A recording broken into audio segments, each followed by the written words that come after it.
ભચાઉ તાલુકાના વાઢિયા, શિકારપુર, સુરજબારી, આધોઈ, લાકડિયા ગામોમાં મોટા ભાગે મુસ્લિમ સમાજના મતદારો સામે અમુક અસામાજિક તત્વો દ્વારા સમાજમાં ડર, ભય, અરાજકતા ફેલાવવાના ઈરાદાથી ફોર્મ નંબર 7 ભરીને મતદારો સામે વાંધા લેનારા અજાણ્યા લોકો સામે આ ગામોના લોકો દ્વારા ભચાઉ પ્રાંત અધિકારી, ચૂંટણી અધિકારી પાસે રજૂઆત કરી આ સાચા નામ હોય તેના નીકળે એવી રજૂઆત કરી હતી। અધિકારીઓ દ્વારા કાનૂની કાર્યવાહી કરવા તેમજ આ વિસ્તારના લોકો સાથે હંમેશા થતી કિન્નાખોરી અંગે રજૂઆત કરી હતી।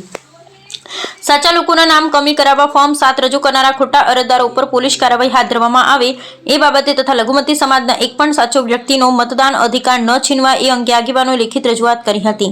આ માટે શિકારપુર, સુરજબારી, વાંઢિયાથી મુસ્લિમ સમાજના આગેવાનો સાથે ભચાઉ નગરમાંથી આગેવાનો જોડાયા હતા। ભચાઉ તાલુકામાં આવતા તમામ કાંઠા વિસ્તારના ગામોમાં મતદાર યાદીમાંથી નામ કમી કરવાના 7 નંબરના ફોર્મ ભરતા ભારે રોષ ફેલાયો। તમામ ગ્રામજનો દ્વારા પ્રાંત અધિકારીને આ બાબતે આવેદનપત્ર આપવામાં આવ્યું। ખાસ કરી એક સમાજના લોકોને ટાર્ગેટ કરવામાં આવ્યા છે। આ બાબતે શિકારપુર ગામના આગેવાન ત્રાયા હાજી સિદ્દીક, ભરતભાઈ ઠક્કર, રામજીભાઈ ભટુક, મંજી રાઠોડ, વાઢિયા મુસ્લિમ સમાજના પટેલ જુમાભાઈ ત્રાયા, હાજી અલારખા, હાજી ખમીશા, ઉમર રહીમ કરીમ તથા જંગી સામખિયારી, આધોઈ, કટારિયા, શિકારપુર, સુરજબારી, લાકડિયા ગામના આગેવાનો, ગ્રામજનો મોટી સંખ્યામાં હાજર રહ્યા હતા। ત્રાયા, આવિશ્રાણા, ક્રાઇમ પેટ્રોલિંગ ન્યૂઝ। ભાઈ, આજે શિકારપુરના જેટલા આગેવાનો છે એમાંથી 50% અહીંયા આવેલા છે।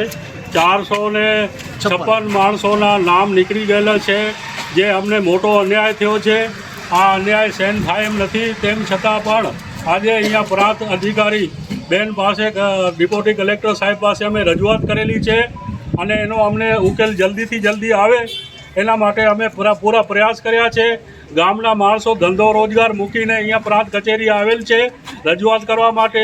જે કોઈ જવાબદાર માણસ હોય એમને પૂરેપૂરો એની જવાબદારીમાં જે આવે છે એના ખુલાસા થાય અને અમારા ગામના માણસોને ન્યાય મળે એવી મારી રજૂઆત છે। હું હાજી સિદ્દીકભાઈ, હાજી સુલેમાનભાઈ ત્રાયા, શિકારપુર। ભરતભાઈ ઠક્કર, ડેલિગેટ ગુજરાત કોંગ્રેસ સમિતિ અને પૂર્વ સદસ્ય ભચાઉ તાલુકા પંચાયત શિકારપુર સીટ। આજ રોજ શિકારપુર એટલે કે મારો મત વિસ્તાર, જે મત વિસ્તારના લોકોએ મને 2 વખત તાલુકા પંચાયતમાં ચૂંટીને મૂક્યો, જિલ્લા પંચાયતમાં પણ ખોબલે ને ધોબલે મત આપ્યા। આ એવા વિસ્તારમાંથી પ્રતિનિધિત્વ મેં કર્યું કે જેમાં નાનો વર્ગ, મજૂર વર્ગ, ખેડૂત વર્ગ અને શ્રમજીવી વર્ગ જ્યાં કામ કરે છે। કેન્દ્ર સરકારના ચૂંટણી પંચ દ્વારા અત્યારે SIRની જે પ્રક્રિયા ચાલુ છે એ SIRની પ્રક્રિયા અંતર્ગત છેલ્લા દિવસે ભારતીય જનતા પાર્ટીના ઈશારાથી શિકારપુર ગામમાંથી 456 લોકોના નામ કમી કરવા માટે ફોર્મ નંબર 7 રજૂ કરવામાં આવ્યું છે।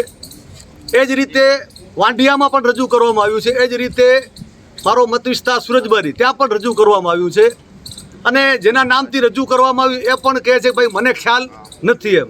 એટલે આ સાજિશ છે તાલુકા જિલ્લા પંચાયતની ચૂંટણીઓ પહેલાં મતદારોને કમી કરવા અને પાછલે બાયણે રાજ કરવું।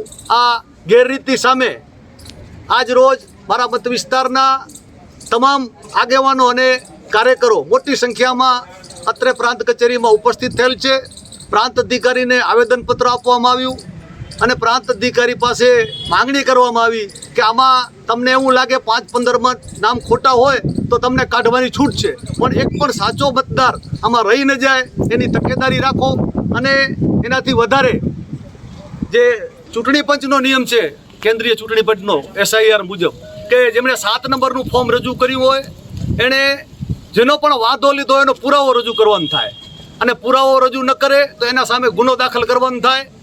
એ ચૂંટણી પંચના નિયમ મુજબ આજ પ્રાંત અધિકારી પાસે એ પણ રજૂઆત કરવામાં આવી કે જેમણે ખોટું ફોર્મ રજૂ કર્યું છે એના સામે કાયદેસરની પગલાં લેવામાં આવે, ફોજદારી ફરિયાદ નોંધાવવામાં આવે અને આવો ધાક બેસાડતો દાખલો પૂરો પાડવા આપશ્રીને વિનંતી કરી છે। હું આવેદનપત્ર આજરોજ આપવામાં આવેલ છે।